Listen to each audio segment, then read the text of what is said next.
आज हम आप लोगों को इंडिया के 10 गैंगस्टर्स के बारे में बताने वाले हैं जो बहुत कम उम्र में ही गैंगस्टर बन गए थे और आज वो इंडिया के टॉप गैंगस्टर की लिस्ट में भी शुमार हो चुके हैं, जिनसे अच्छे अच्छे पुलिस वाले भी थर थर कांपते हैं।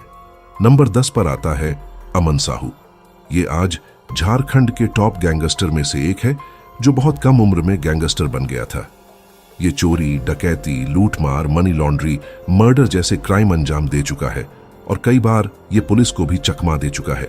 कहा जाता है कि इसके गैंग का कोई भी मेंबर अगर इसको धोखा देता था तो ये उसको बहुत बेरहमी से चाकू से धीरे धीरे कूद कूद कर मारता था, लेकिन इसी के एक दोस्त ने इसको घूमने ले जाने के बहाने से पुलिस से पकड़वा दिया। अभी फिलहाल पुलिस ने इसे अरेस्ट कर लिया है और मैं आपको बता दूं ये झारखंड जेल में बंद है, लेकिन ये जेल में भी रहकर अपने काले कारनामे को अंजाम दे रहे हैं। मुझे आमतौर पर चोरी और मार पिटाई में सबसे ज्यादा आगे रहता है और इसके ग्रुप में कई गैंगस्टर और शार्प शूटर भी हैं। नंबर 9 पर आता है अदू डिफॉल्टर। आप सभी ने इस अदू की वीडियो को कभी ना कभी तो अपने सोशल मीडिया प्लेटफॉर्म पर जरूर देखा ही होगा। जब भी ये कोर्ट में पेशी के लिए हाजिर होता है तब इसके फैंस और दोस्त इसके छोटी छोटी क्लिप बना लेते हैं जो कि सोशल मीडिया पर बहुत ही ज्यादा वायरल होता है।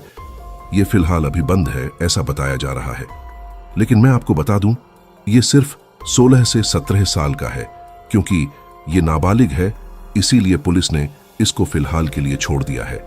मगर इसके ऊपर अभी भी मर्डर का केस चल रहा है। कहा जाता है कि अदू डिफॉल्टर बहुत ही गलत राह पर चल पड़ा है, जहां पर यह शराब गुटखा जैसी नशीली पदार्थ का भी सेवन करने लगा है। नंबर 8 पर आते हैं कुलिश राजपूत। ये राजस्थान के टॉप गैंगस्टर में से एक थे। ये एक अलग ही तरह के गैंगस्टर थे जो रात के वक्त हाईवे पर लूटमार, डकैती, मारपीट, चोरी करते थे और कई लोगों को किडनैप करके मर्डर भी कर चुके थे। इनके ग्रुप के नाम भी बारूद था, आप सभी ने शायद सुना ही होगा।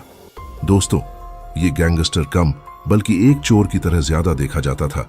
जब भी इसके इलाके में कहीं भी चोरी लूटमार होती थी तो सबसे पहले पुलिस इसी को पकड़ कर ले जाती थी। इनके ग्रुप में करीब 50 से भी ज्यादा चोर हो चुके थे, लेकिन कहते हैं ना, हर शेर का सवा शेर होता है। एक बार इनके ही दुश्मन ने गोली और चाकू से मार मार कर इनकी हत्या कर डाली थी। अब ये इस दुनिया में नहीं रहे। नंबर 7 पर आते हैं छोटू चौबे। छोटू चौबे आज जबलपुर के टॉप गैंगस्टर में से एक है। ये खुद अपना गैंग चलाता है जिसमें कई शार्प शूटर और छोटे मोटे गैंगस्टर शामिल हैं। छोटू चौबे को जबलपुर में बच्चा बच्चा जानता है और वहां पर इसका काफी खौफ भी है। जिस रास्ते से यह गुजर जाता है उसे रास्ते के सारे छोटे मोटे गैंगस्टर इसको सलाम ठोकते हैं। यहां तक कि कई पुलिस वाले भी छोटा चौबे से खौफ खाते हैं। छोटू चौबे ने बहुत कम उम्र में ही काले कारनामे करना शुरू कर दिया था और गैंगस्टर का करियर चुन लिया था और देखते ही देखते यह एक बड़ा क्रिमिनल भी बन गया था। छोटू चौबे ने अब तक कई लोगों का मर्डर, लूटमार, डकैती, मारपीट कर चुका है और मैं आपको बता दूं कि कई बार पुलिस को भी चकमा दे चुका है। लेकिन अभी कुछ महीने पहले इसे जबलपुर पुलिस ने अरेस्ट कर लिया है, मगर अब ये जेल से ही अपना पूरा कारोबार चलाता है। नंबर 6 पर आते हैं सलमान लाला। सलमान लाला जो इंदौर का रहने वाला है और सलमान लाला ने अब तक 33 से भी ज्यादा अपराध कर चुका है। इसमें हर तरह के अपराध शामिल है। रंगदारी वसूलना, चोरी, डकैती, मर्डर, जमीन हड़पने जैसे मामले शामिल है। सलमान लाला के ऊपर न जाने कितने केस दर्ज हो चुके हैं, मगर कोई सा भी केस कोर्ट में जाकर साबित नहीं हो पाता है, क्योंकि जब भी कोई गवाह गवाही देने जाता है तो वो गायब हो जाता है या फिर वो मारा जाता है। ये अभी इंदौर के टॉप गैंगस्टर की लिस्ट में भी शुमार हो चुका है और सलमान लाला की फैन फॉलोइंग भी काफी तगड़ी है। सलमान लाला को काफी लोग पसंद भी करते हैं। तो आइए हम नजर डालते हैं कि यह अभी है कहां।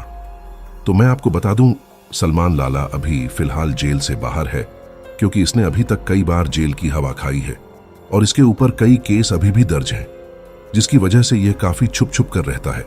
इसको हमेशा यह डर बना रहता है कि इसके दुश्मन कभी भी आकर इसको मार सकते हैं। नंबर 5 पर आते हैं दविंद्र बम्बीहा। दविंद्र बम्बीहा पंजाब के टॉप गैंगस्टर में से एक है और मैं आपको बता दूं ये अपने स्कूल टाइम से ही इस फील्ड में आ गया था, लेकिन इनका रीजन आने का कुछ और ही था। देवेंद्र बम्बीहा को गलत इल्जाम में फंसाया गया था, जिसकी वजह से देवेंद्र बम्बीहा ने गैंगस्टर का करियर चुन लिया और देखते ही देखते वह बम्बीहा ग्रुप का डॉन बन गया और जिन लोगों ने इसको गलत इल्जाम में फंसाया था, इसने उन सबको मार दिया। देवेंद्र बम्बिहा ने अब तक कई मर्डर, लूटमार, डकैती कर चुका है और इसके ग्रुप में करीब 50 से 70 शार्प शूटर भी थे, जिसमें एक से बढ़कर एक आप लोगों को देखने को मिलेंगे। उस समय कहा जाता था कि बम्बिहा गैंग के शूटर का निशान कभी नहीं छुपता है। चील की निगाह और बम्बिहा गैंग के शूटर कभी भी खाली हाथ वापस नहीं आते थे। लेकिन मैं आपको बता दूं, गैंगस्टर का करियर ज्यादा दिन का नहीं होता।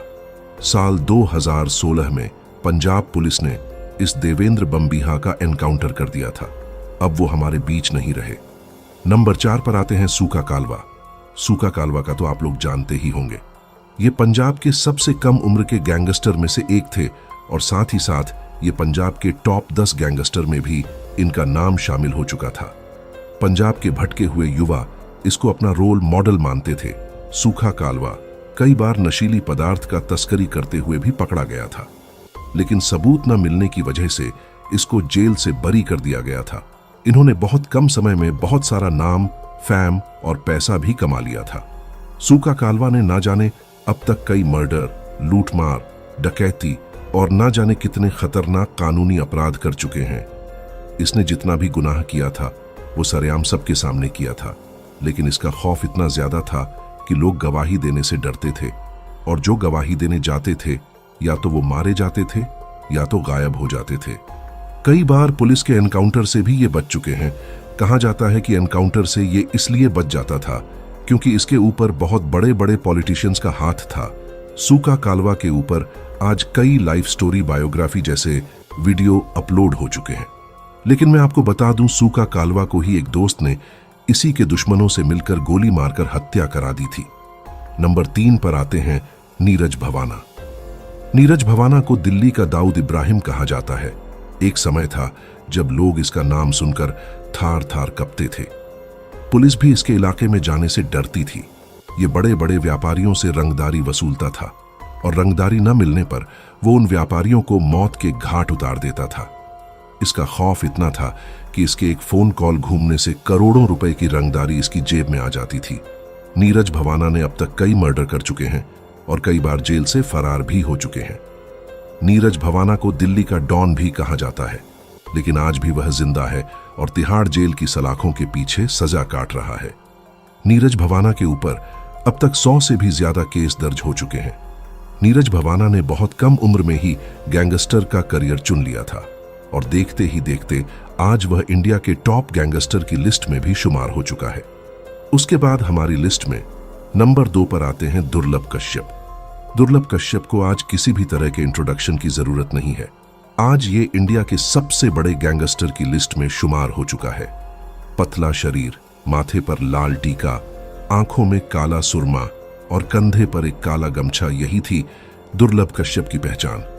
ये उज्जैन, मध्य प्रदेश का रहने वाला था और वहां पर इन्होंने काफी खौफ और खतरनाक माहौल बनाया हुआ था।